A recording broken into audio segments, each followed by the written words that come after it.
Lights. Camera. Watch. Killers of the Flower Moon. Watch. Come on. It's Marty. It's Marty. It's Leo. You could say it's Marty's magnum opus, if you will. What the hell does that mean? It's like the best of the best, the top of the top. His works towards this. Is that Latin? I think so. Okay, you're cool. You're speaking Greek now. Anyways, so it's kind of interesting to see, like, we're seeing Martin Scorsese, like, his pinnacle of his work, apparently. And, like, it's, like, a combination of, like, possibly everything he's done. Kind of reminds me of, like, how Wes Anderson movies have just, like, oh, this is his, and this is Martin Scorsese. Quentin Tarantino has his movies. Like, they all have their style. Like, the moment you see this is fantastic.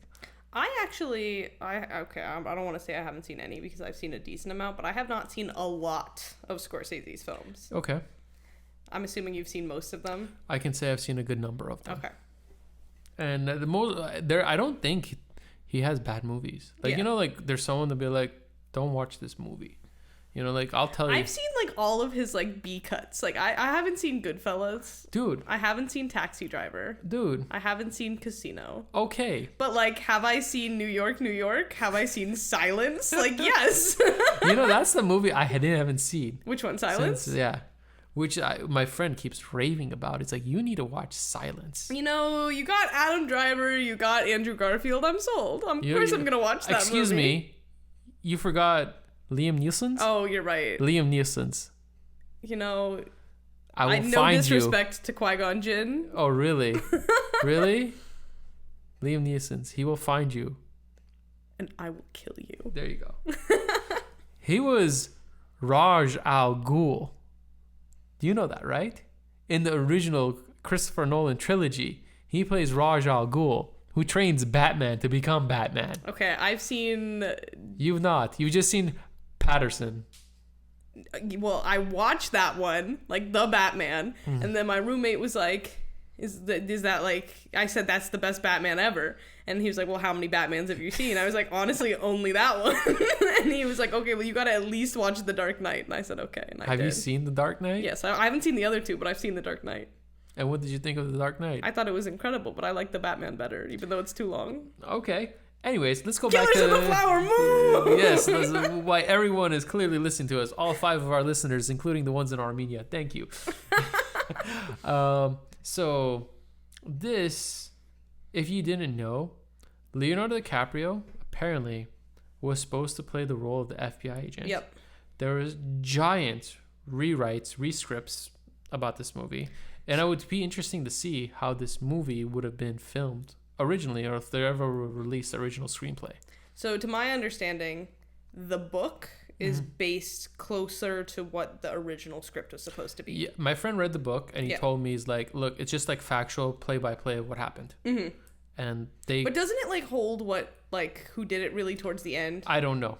But it's like framed more as the FBI investigation. He told me it's like, when you see Robert De Niro's character as Hal, you get a sense of like, this guy's the devil. Mm-hmm. Like, you immediately feel like this is the bad guy. Oh, from the opening scene. Yes. So...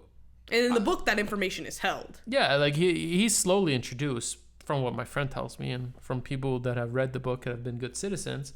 When you watch the movie, it's in the beginning of the movie, you see, like, a bunch of history, what happens to the native... how do I pronounce the... Osage. Osage. I didn't want to mispronounce. Osage tribe. And how, like... they came to wealth and they've been persecuted, moved off their lands, and they're slowly like, in some ways... this happens right after the Tulsa Massacre, I'm pretty sure. I believe so too, and they've been displaced from Missouri and they come to Oklahoma. Yep. And then you kind of see them in this reservation and they're kind of like having this ritualistic burial, if I'm correct? Am I wrong? How it opens? Yeah, in the beginning. Yeah, they're burying a knife, not a person. Oh, yeah, okay. I think it's kind of like they're burying their fighting spirit or something like that. Oh, okay. I don't know. I can be wrong. And then you hear the drum beats, and then all of a sudden, like, the oil just bursts, and they're just dancing in oil. Incredible scene. I just thought that was so cool. Powerful opening, banger to start. Yes. Incredible score. Mm-hmm. Beautiful, just, like, landscape shots. Uh-huh. And I was like, this is happening. Mm-hmm. Like, this is about to be an epic beast. Yes. And it just opened so wonderfully. I think the fact that they rewrote it and had Leo play Ernest and phrase it this way was actually a very smart choice. I think it gives way more opportunity to be... I know there's like some controversy about like how the Osage are portrayed, because like seeing your people be brutally murdered is never the vibe. But at the end of the day, like this movie is going to educate so many people on the fact that this happened, because I didn't know that this happened before this movie came out. No one knows this. And this is just one form of atrocity that has happened in like the United States, where it's like it's kind of built on graveyards of Native Americans, like all over the place. And I think the fact that Leo takes the Ernest role, it gives it more of a reason to stay within the Osage people. I think it was a very smart move, and I think that the fact that it's framed more towards, like, I don't want to say as a romance, but the fact that like it is framed through these two people's love, because clearly like they were married in real life and this is all a real story. So like clearly there was some love between them or whatever. I think it just made everything a lot more compelling and a lot more devastating. Yeah, it's just kind of weird that you are in love with this person. Like obviously as the story progresses, Leo falls in love with Lily Gladstone, and who is the all-star of this film. Yeah, it says a lot about an individual that can hold her own against two of the greatest actors that we've had or seen in our lifetime, and being a relatively unknown actress. And you look at her when she's on screen. You don't look at Leo. Absolutely. He's like an afterthought. Yeah. She, just looking into her eyes, just like her body language, she does. It's very much like Oppenheimer's main guy, Cillian Murphy, where he just looks and you get sucked into his very similar performance. Yes, I would say, where it's mostly like you can see the internal happening rather than like the external. Absolutely. But going back to the beginning of the movie, we have Leo's character coming back from World War One. Two. Is it two? No, it's one. Is it one? It's one. Okay. It's one. It's World War One because it takes place in 1920s. World War Two doesn't happen for another. I'm a history major. Might be. You're so right. It's all good.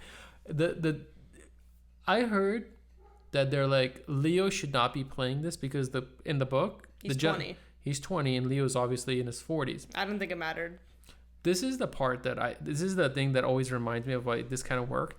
There are photos of men going to war, and then before war, and then coming back to war. Okay, like valid actually. Yeah, that they look. Have you seen that photo? Yeah, where they look like they've aged 25 years. Yeah, because of the stress they're in, and the opening sequences prior to Leo showing up is like you see how they come to wealth, and then all of a sudden it goes to like murders. And it's just devastating because one of them happens to be like a mom. Oh my God, that is awful. Yeah, it just happens so like casually. Like the mom is putting the baby in thing, and the guy goes into the house and just pulls from the window and just shoots her.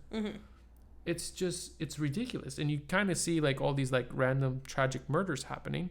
And then you go into this, and when they show the old-timey videos, and I don't know if they're like, it goes from old-timey video to like big screen, you know what I mean? Like yeah. And then it just shoots in this scene where Leo's on the train.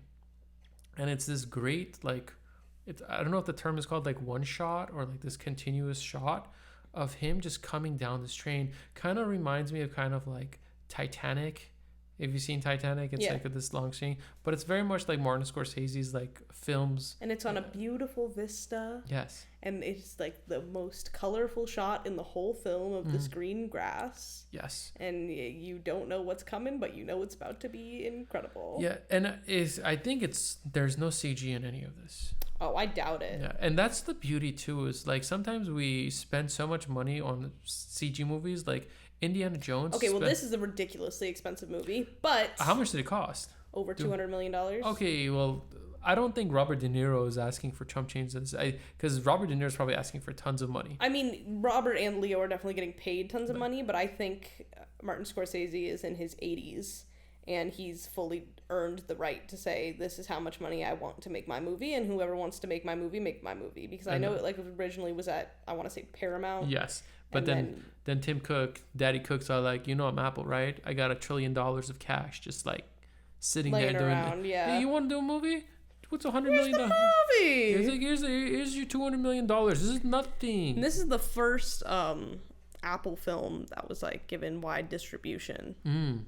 Not that Apple has had too many films, but it is like, even like I've seen a couple Netflix movies in the movie theater. Like whenever the streaming logo comes up before, it just like always takes you out a little bit. It's like, oh yeah, it's kind of this is an Apple original. Okay. It just kind of doesn't fit cinema. You know what I mean? The Netflix one's atrocious. When the Netflix like ba-dum comes on, it's like, what's going on? You know what it is? It's sort of like the wealthy just trying to buy art. Yeah, that's really what it is. It's like, yo, they're competing for Oscars, like the 100%. They're like just trying to get subscribers. Well, it's subscribers, and it's also intellectual property at the end of the day. Yeah, intellectual property is gigantic, as we know. It's like just pure entertainment, and Apple just wants to be a part of it. And you know what? For good or for bad, they're not cheap.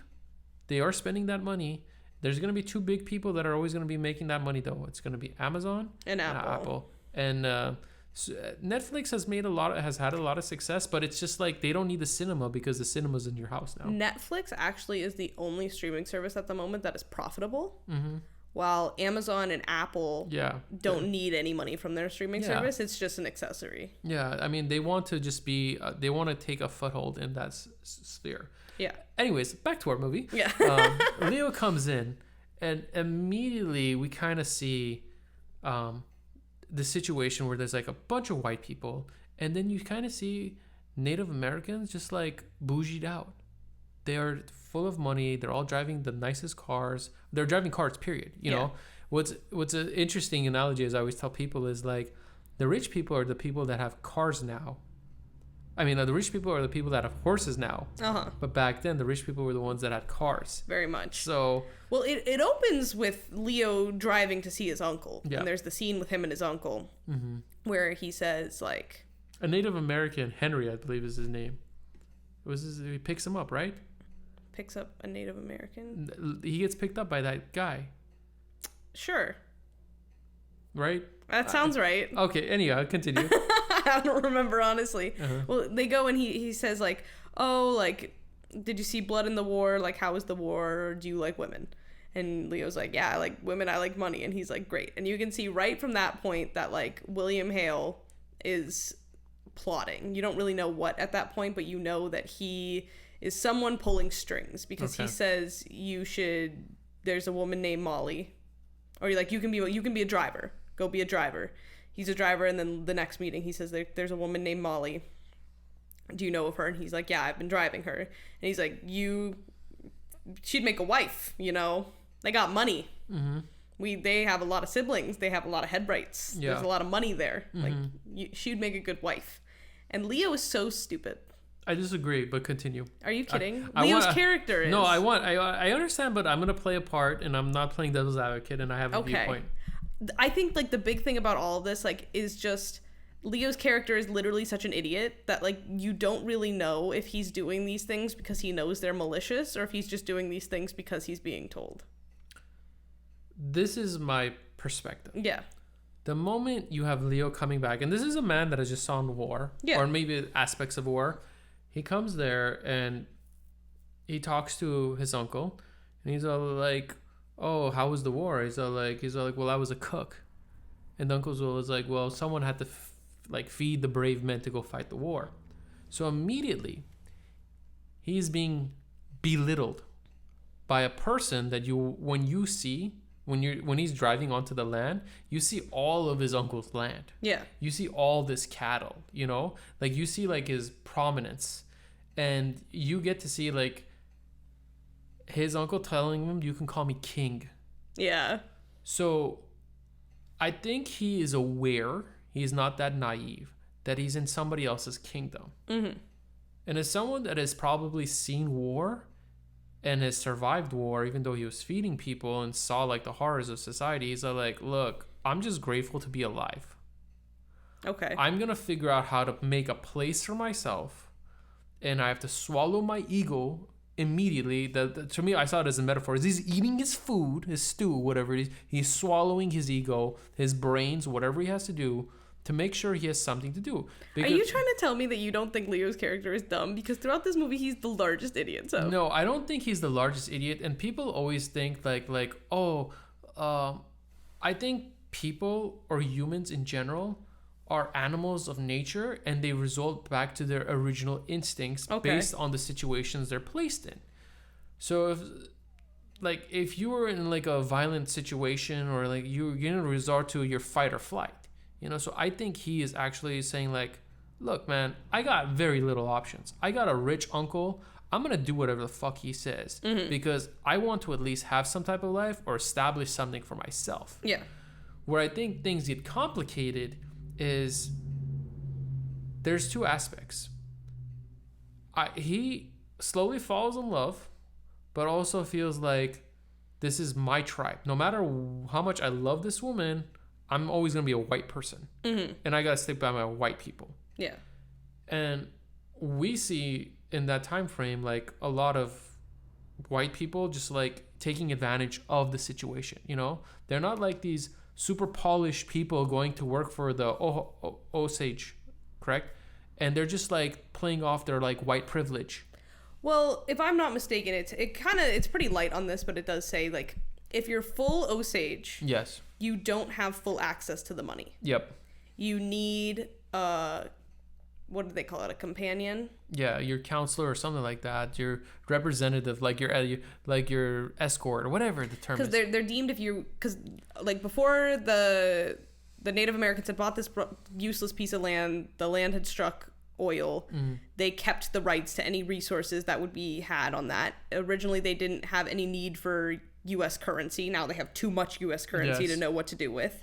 If they're full Osage blood, the government, as a way to try to restrict them, says like you don't have full access to this money. That's so fucked up, right? So fucked up to this money. Like it's your money, but you don't own it. That's why every time she goes to like interview or whatever, she has to say she's incompetent because she's full Osage. So it's like her like I don't have control of my money, and they're like at one point they're like, your mom spent $300 worth of meat. Like, should that money be going to there? Like, you're not spending responsibly, while other people can just buy whatever the fuck they want.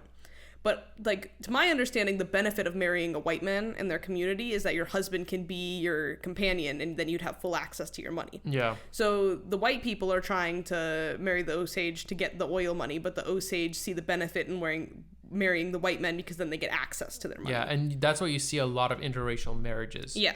Which is very interesting but sad, but in some ways it is a form. I don't want to say like they're killing off, their heritage. You know what I mean? Like their gene pool in a way. Because they keep watering down. Because this is the fastest way to assimilate. Yeah. To societies. You integrate with another culture that is predominant in the area or taking over. You're in their lands. Your historic lands are there.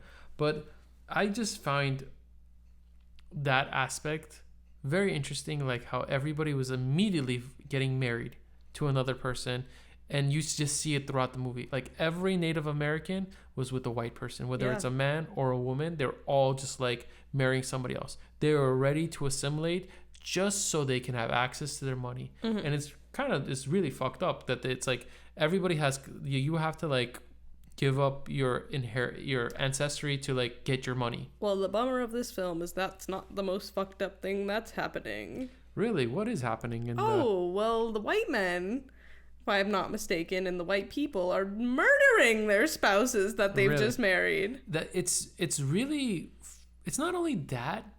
You can't buy oil rights. You have to inherit them. Yeah. So the only way to inherit them is to get married and then to kill off the Osage blood in your lineage so those rights go to you. That's not only what is also weird to me as well too is they're finding opportunities to rob them. You know what I mean? They will do that and they will rob their relatives that they've married into. Yeah. Because they will never view them as an equal, which is really the tragedy of it. But the part of the movies, there's like so many of these scenes where I think Martin Scorsese just does like an amazing job. Do you recall the moment where they see the owl? Like the mom sees the owl. That is an incredible scene. It just isn't something that I recall him doing in his other movies. You know what I mean? It isn't, or it is? Isn't. Okay. I don't recall like a symbolic like owl coming in or spirit animal coming down, just like the interaction, because Well, the magic of this movie is the cultural moments with the Osage people. Oh, 100%. Like, I think that's why, like, people, like, the biggest talking point of this movie is the runtime, and I agree that this movie is so long.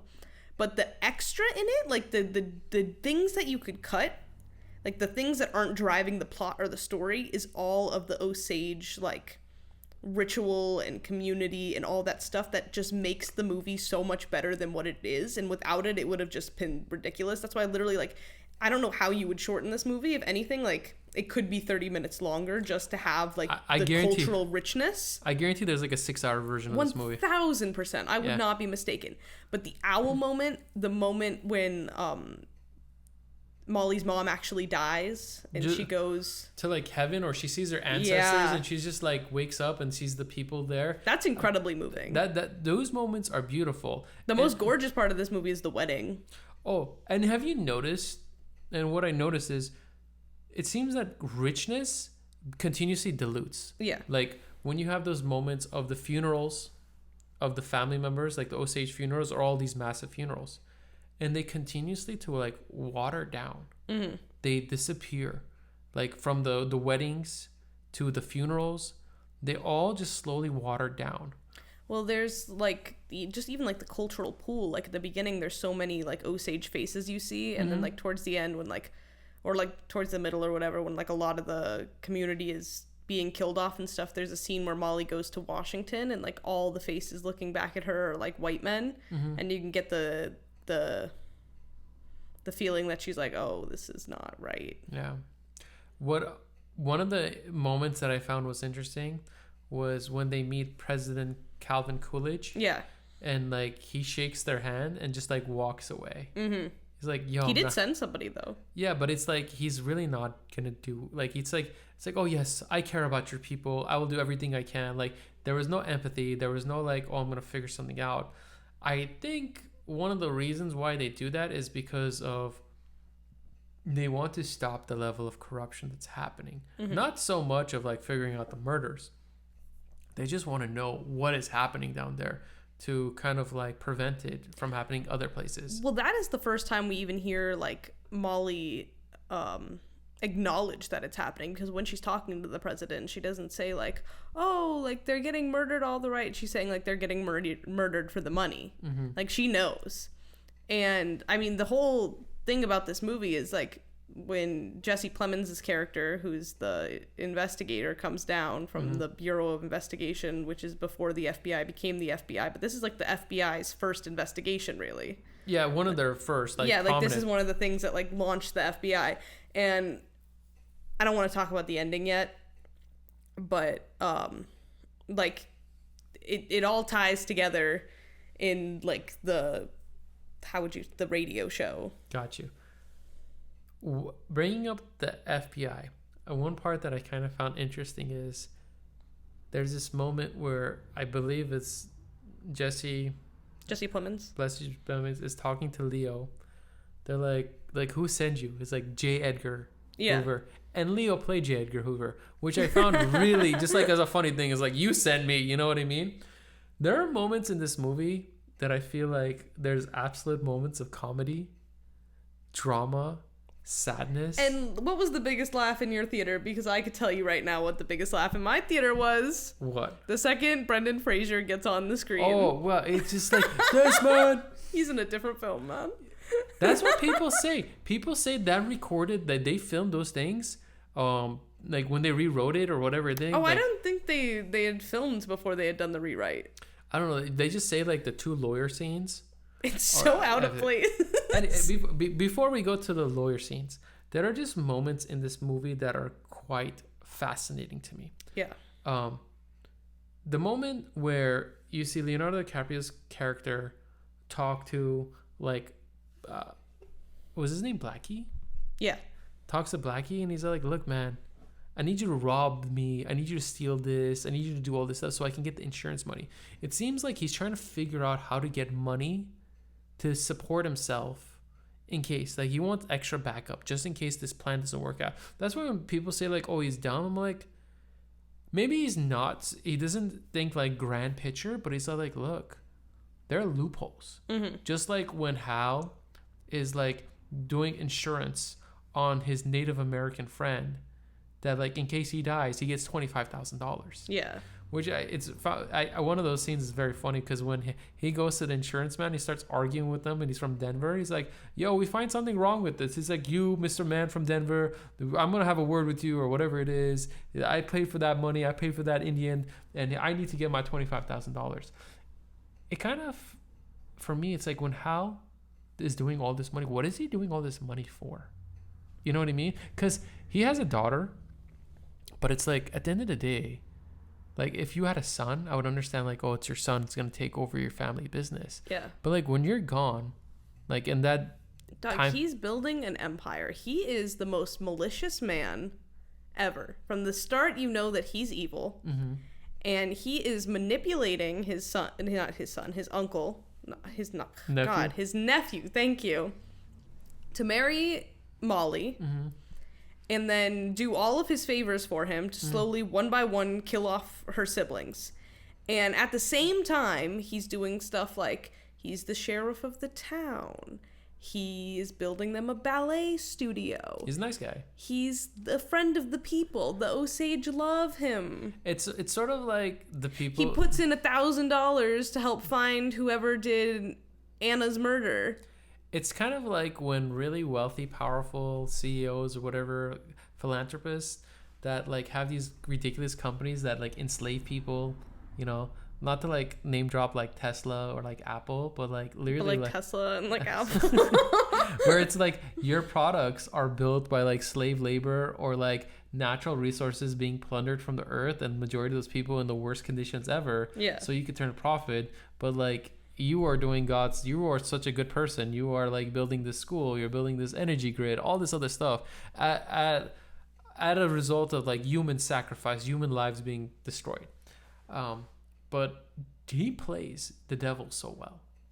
So well. And the thing too is, it's just like the way he even walks, just talks. It's like you just feel like the spirit of him. It's just like Colonel Sanders, but like the evil Colonel Sanders. Like every moment you look at him, it's like you always he's so jolly yet literally so menacing at the same time. I always feel like he can suck your soul and steal your soul in his presence. Yeah. But as good as like Leo is, like De Niro and like Lily Gladstone are really competing for like who has the strongest energy in this movie. Look, I don't want to break your heart about Barbie, but Lily Gladstone, if she doesn't win the Oscar for Best Actress, I think the race is between. I don't think Margot Robbie will honestly even be nominated. I think it's between Emma Stone and Lily Gladstone. We haven't seen it yet, but that's what like the rumors are. Like that's really the race right now. Well, right now, just her performance. I mean, give it like I would love to see it. I have a feeling, I'm calling it right now, Cillian Murphy Best Actor, and Lily Gladstone Best Actress. Interesting. Okay, I see it. That makes sense to me. They would give it to them. Anyhow, there are some scenes in this movie that really stood out. One of them was when they went to the Freemason scene. Mm-hmm. Like they went to the Freemason lodge. They walk in there, and the floor is a chessboard. And guess what is on the chessboard? Leonardo DiCaprio. He's a pawn. You know what I mean? Yeah. He is using his pawn in every direction. He also gets a great spanking in that scene. I'm pretty sure Leo was probably into it. But it also shows like the level of like, look, I'm king. Mm-hmm. You have to listen to me. Stop doing these dumbass things and drawing more attention onto us. Which is very interesting because what is he talking to him about? The insurance money at that point? Yes. Okay. Like you told him to steal your car and do all this other stuff. Yeah. It's like you are drawing. No. This is the execution that goes wrong, right? Really? Maybe I'm mistaken because we could be mixing up. I could be mixing this up because I don't know. You might be right. I think it has to do with the car. Okay. Because it was like for a silly thing. It's like you are getting sloppy. But what also is interesting is there's a sequence where Hal is being corrected by somebody else. Is like, Hal, you're getting like too aggressive. You know what I mean? You're showing too much. Mm-hmm. You know, like know your limits too. But you don't see very often in cinema like Freemasons or any of those secret societies. Yeah. Because he literally says, I'm a 33 degree like Freemason. You have no idea how much power and clout I have and all this other stuff. You're know? right. I really have no idea what that means. Yeah, like, but back in the day. Does anyone? I don't know. It just, like, who wants to be a Freemason? Now everyone wants to be a YouTube star anyways. But maybe that's our mistake. We should really start trying to be Freemasons and stuff. I don't think so. But I just found that scene just beautifully portrayed. Like, look, you're a pawn piece. I'm in charge. I'm moving these chess pieces. Don't make any stupid decisions. Yeah. And very much so, Leo's brother, it very much is also like a chess piece too. Like, he's like a knight or a sword, because you don't really get to see him develop anything. There is no development of human connection to this guy. You just see him like executing stuff. You just see him. That's why when they're like, oh, Leo's character, or people say Leo's character is portrayed as stupid, I'm like, no, I think he has a conscience, he has a mind, and he hasn't been fully formed, because that guy already knows, like, look, I'm going to kill left and right, and I'm going to do whatever Uncle says. Mm-hmm. Where I feel Leo, as a human being, is constantly conflicted, and like, I don't even think he's conflicted. I just don't think he realizes like the severity of like the things he's doing. I think he does, but it just, like, at the same time, like, if he really contemplates what he's doing, he's going to destroy himself. Yeah. Because you know why I say that? And I don't want to skip to the end, but I will. When he finds out his daughter dies and he just has a meltdown and just dies there, I think, like, if he really gave into what he was doing, like, he would be destroyed or devastated continuously. He's just, like, drinking himself out. He's partying himself out. He's just, like, ignoring all the... Like, he's just, like... It's just he's rampaging to ignore all the travesties that are happening in front of his eyes. Well, for a while, it's like... So, like, obviously there's a lot of murders happening in the town. It's not just William Hale, like, doing all of them, but he's, like, the source of a good amount of them. And obviously, like, all of Molly's sisters, like, the first one died by an illness, but probably was poisoned. Anna was shot in the head.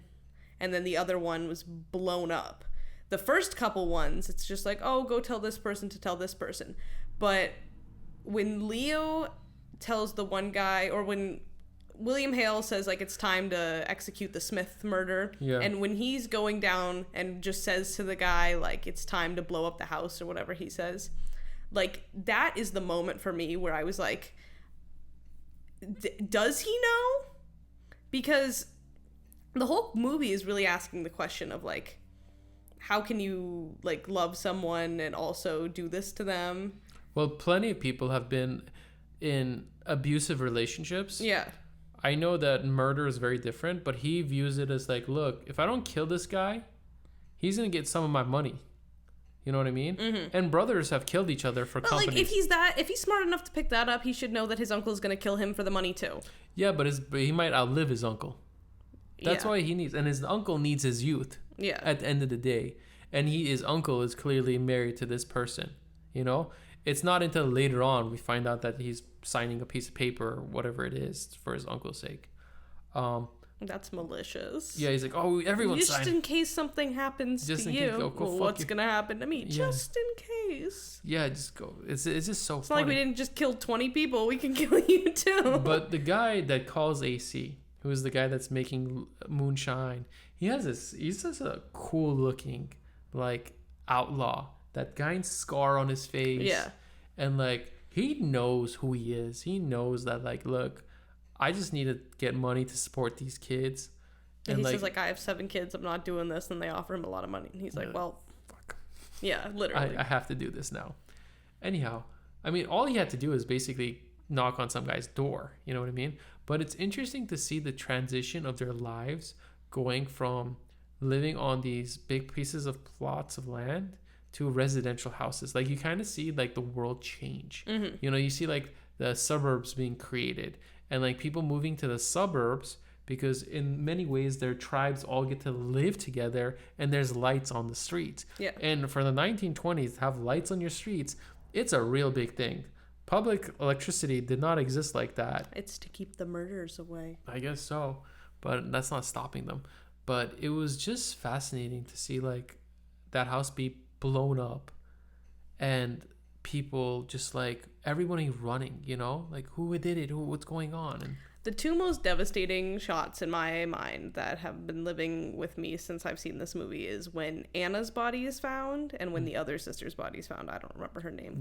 During the bomb? Yeah. When they find it and just pick up her pen. Like the whole house is like in shatters around it, and there's like that one piece of wood that's sticking on, and she's just like, because all of the previous murders that are like introduction in the movie, they're all just like laying in their bed, and she's just also just like laying asleep, but then like all the guts fall out, which is horrendous. And then the Anna murder, when like all the people are looking back at Molly and like her family as she walks down, and they all just like reveal head in, like looking at her to see what she's about to see. Like those two scenes are the most devastating thing in this movie. Yeah, it's just kind of like everybody knows, like everyone knows about this surprise. You know what I mean? Like it's a surprise, not a surprise, but the concept is like, oh, surprise, your sister's dead. I'm like, wow, like fuck, like, and just her like falling down and losing everything. I mean, this woman lost everything. Not only like her people, but her entire like family was disappeared. I mean, she lost a child as well too. But I found another scene very like ironic is when Leo is walking down the streets during like the parade. Just randomly, the KKK is just part of the parade. They say what up to him. Yeah, they're just, hey, how you doing? Just like regular folks, you know.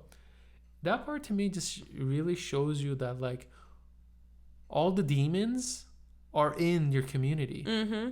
And what people don't realize is they're on reservation land. They're not actually in America. Yeah. They're in a territory that's recognized by the United States government, and they govern themselves. It's just crazy. What I found really interesting is the moment Leo found out that Molly was married at 15, mm-hmm. I think that's the part that kind of makes him turn a little bit on her, because she's not telling him all the truths, and he always feels like there's something going on. And when you see that young Native American man show up, I originally thought that was maybe Molly's like first child that just came back town. The one who killed, or the one who's sad? No, the one that turns out to be an FBI agent. Oh, yeah. My first guess is like, oh my God, like this is why he's gonna help kill Henry, because he's gonna find out. I was completely wrong, but I thought to myself like, oh, this could be their love child, so he's gonna have head rights because he's full-blooded. And what's interesting is back in the day, everybody was getting married at 15, but then like afterwards, nobody got married. And it's interesting to see like how some people have diseases. Like he had the Native American, I think his name was Henry, had like melancholy. Mm-hmm. It was just interesting to see how people diagnosed diseases back then. Like this guy, isn't melancholy just sad or depression or anxiety? Well, who wouldn't be sad when you like witness so many of your friends dying and stuff like that? But maybe it was just like depression as a kid growing up, and you never overcome those things, you know. I don't know at what age he helped move from Missouri to Oklahoma, and he saw so many horrible things. Well, his death too is like what the Molly suspicion really comes from, because like she keeps asking Leo like, was it a murder or did he kill himself? Like, was it a murder or did he kill himself? And like he says like, I don't know, multiple times, but she keeps asking. But the same thing, I agree with you that like it kind of switches in his mind, because before, like, I feel like his mind is like, oh, I'll kill all your family, but like I won't do anything to you. And then that's like around the same time like the insulin stuff starts happening. So I think you're right that like him finding out that she had a first husband like changed something in him, because then like the uncle keeps saying like, oh, it's not gonna kill her, it's just gonna slow her down. Like it's just something to slow her down. It's just gonna slow her down. She has a spirit, that lady. Like generally, I don't know if how much of it is from real life, but like generally, like this woman will not die. And in many ways, they literally have to do every single thing. They literally have to destroy her home, kill her family, slowly poison her for her to pretty much go. And still, she is loving of her husband, still cares about his husband. And it's just interesting to see, like, no matter how, so many people can look past so much of people.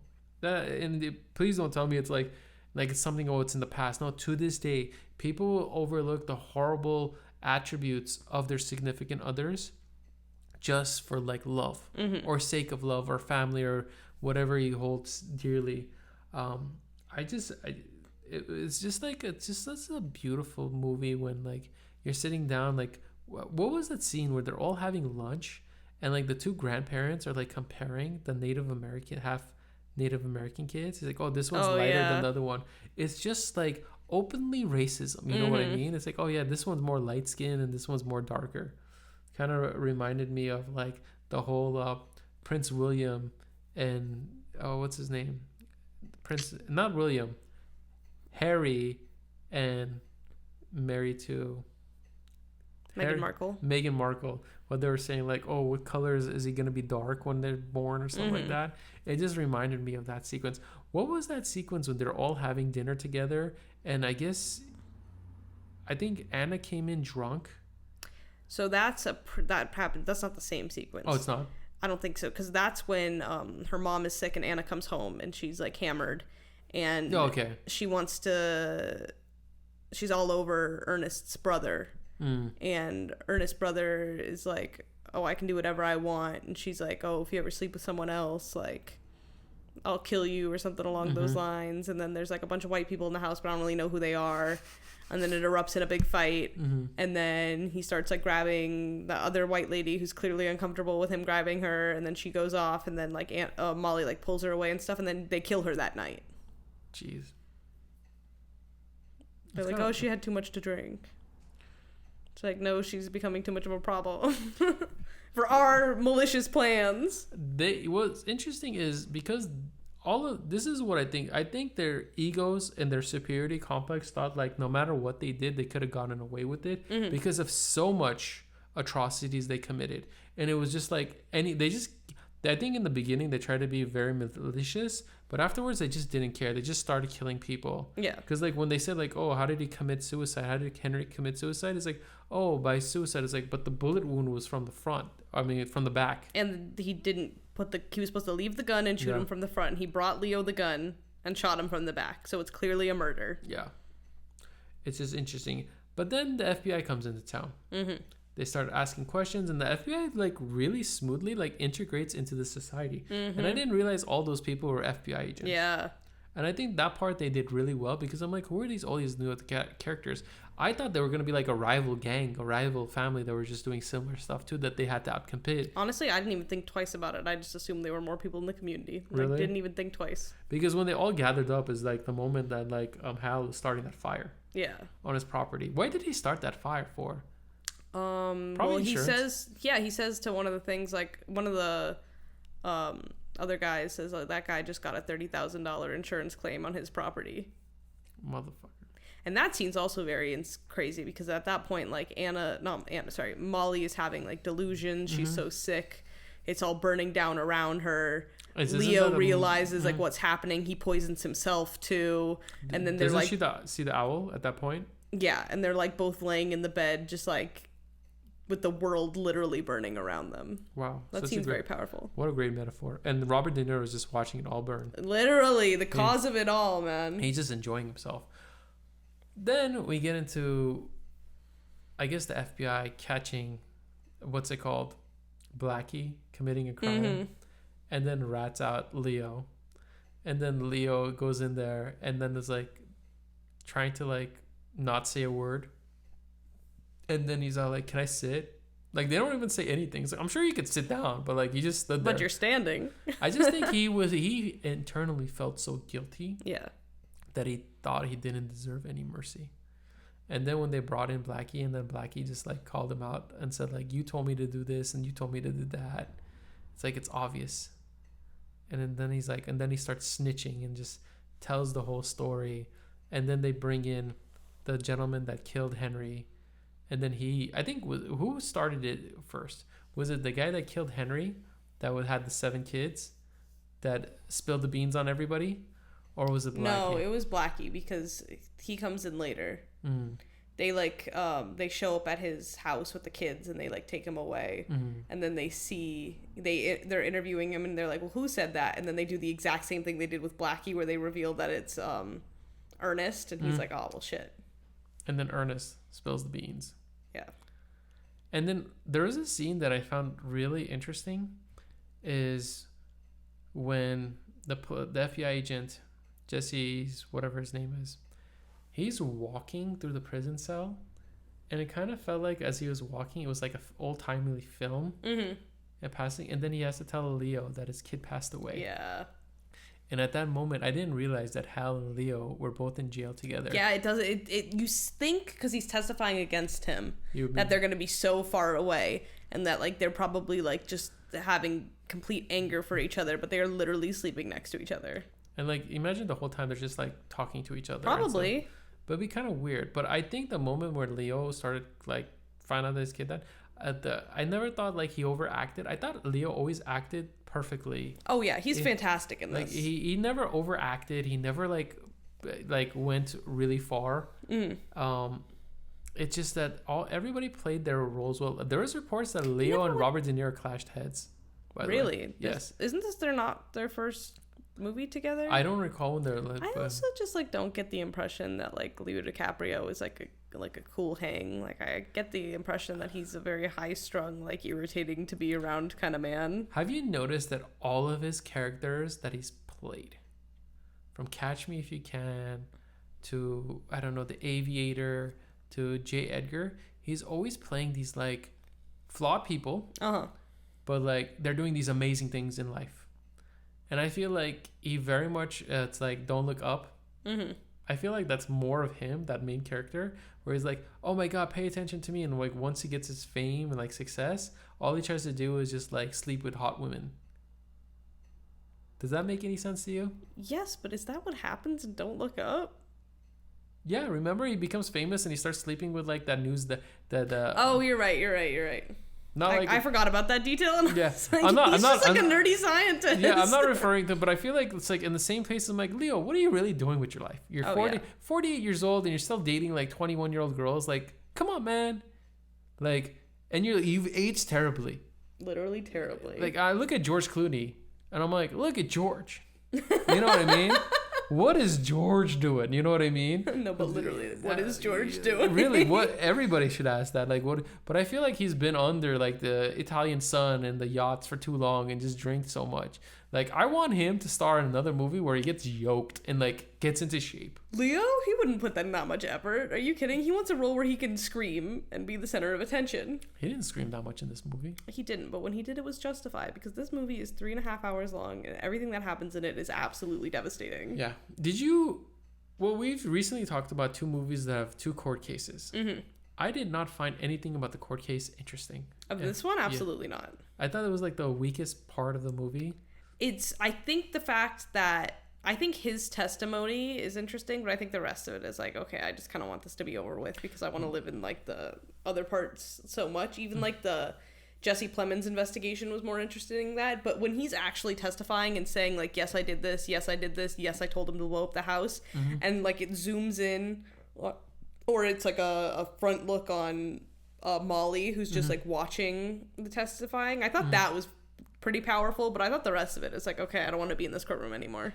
You knew the moment that Molly and Leo's character were over when she asked like, what were you putting in my... Oh yeah, so that now we're talking to the ending. I think it's like you were killing me too. Like you were willing to kill me. They have that moment in the room together and he says like, but I would never let them touch you. And she's like, well, what were you injecting me with? You never told me. But also that sequence where they're just like touching each other's faces like that, I thought that was like so heartwarming. It's like how 2 people can love each other and at the moment like 2 people be separated because like you're dead to me in so many ways. And when I look back at this movie, I just remember Molly's character just being the Molly and Hal. Leo is like to me like the afterthought of this movie. Yeah. I really feel like the 2 characters in this movie were just Molly and Hal. And Leo was just like something that just got the movie to the next sequence and the next sequence and how they were going to act. And it's just amazing to me that Robert De Niro played the devil so well, so smooth. Even in history, those are the 2 stars. Like those are the people we're following. Yeah. Ernest is really just the vehicle of how it happens. It's just a shame. But I will have to say one thing. I think the way they end the movie, when they do like the old-timey talking and radio show, I feel like that's sort of like it's a contemporary play on our life now, where it's like we've kind of gone backwards in a little way too. It's like we're listening to podcasts like this one right now. I feel like that is like the radio shows are our new podcast now. Oh yeah. And I didn't, when I watched this movie as well too, I felt that it is more of like a podcast show than a movie itself. Did you get that feeling, or did you feel like this was a movie? I kind of felt like it was something different. I think I can't agree with that at all. I thought it was incredibly cinematic. I thought every moment of it. No, it is cinematic, but I just kind of didn't get the movie vibe. You know what I mean? What? That's my interpretation. I know, be a thing. I just kind of felt like this is like, you know, when you watch shows on Netflix. I think this is a really, really hard story to tell in the frame of a movie, because in a book, you can just lay out the facts and say, this is what happened, and this is nonfiction, and this is how it goes. I think if they would have done it in the way that they were originally going to do it, in the FBI search, it would have just been like a whodunit murder mystery thing, and it would have played off horrendously. I think it's really, really hard to tell this story in general while it being a movie. But I think they pulled it off really, really well. But you just have to believe in like the monster love aspect of it. But it's really like, at the end of the day, it's about horrible people doing horrible things. Which to this day, it exists to this moment. Mm-hmm. The only thing too is that was a norm for back then. Yeah. We have our norms now where people are doing horrible things to people. When we look back and be like, wow, those people are monsters. I promise you, in 100 years from now, they'll look at our generation. They'll be like, horrible stuff is still happening. I know, but they will view it as like, how could they have done this so openly? You know what I mean? Like, it's just like, we just scratch our heads like, how could people be so evil? I'm sure the same thing will be said about us 100 years from now or 200 years from now. Same way when we look back and people are like, wow, how did they have slaves back then? You know what I mean? Like, how did they not, like, put that person into jail? Or how did they, like, allow this law to exist? Or how did they allow people to now have, like, X type of right? Mm-hmm. Where back then, they're like, oh, you're restricted on your rights. And now they're like, oh, you're restricted on this. I don't know. It's just a great story to tell. I thought the ending was genius, because I think every movie that's like this, that's true historical, does the cut to black and tells, like, how the story ends. And this did, because, like, I guess these were real radio shows that happened, and they were sponsored by the FBI because they wanted them to, like, put their association on the map and tell people, like, what they happened. And it's like the white men rewriting history kind of thing of, like, they're telling it through their way. It's like, oh, we solved these murders, this is how it's happened. And it's portraying that while doing the wrap up for us. And I thought that was really, really smart. And also just Marty is 80, and the fact that he got on screen and closed the whole thing with, like, reading her obituary, I just thought was, like, the most incredible way to end it. Yeah, and it's like no one solved these murders. People went to jail, but they still got to live their lives afterwards. Mm-hmm. And what people don't know too is, like, when people make movies like this about the FBI or CIA or whatever they are, they sometimes get money from the federal government to show, like, oh, we were the good guys. Yeah. You know what I mean? We're like, you didn't really solve the rest of the murders. Yeah. You know, why didn't you stop all these other things, you know? Or did it continue? You know, like how much this will give an opportunity for hopefully somebody else to do, like, a special documentary, be like, from, you know, this movie, and be like, oh, how about all these other murders that were never solved either? But they were all the white men pretty much, but it's kind of too late to trace it all back to who did it. Mm-hmm. But I just think that ending with, like, Molly's obituary and, like, the last line being that the murders were never mentioned, and then it just closes on that, is like, yeah. I also just think quote I really like is, like, way in the beginning when Leo's looking at the picture book and it says, like, can you find the wolves in this picture? That's awesome. I think we should end it on that note.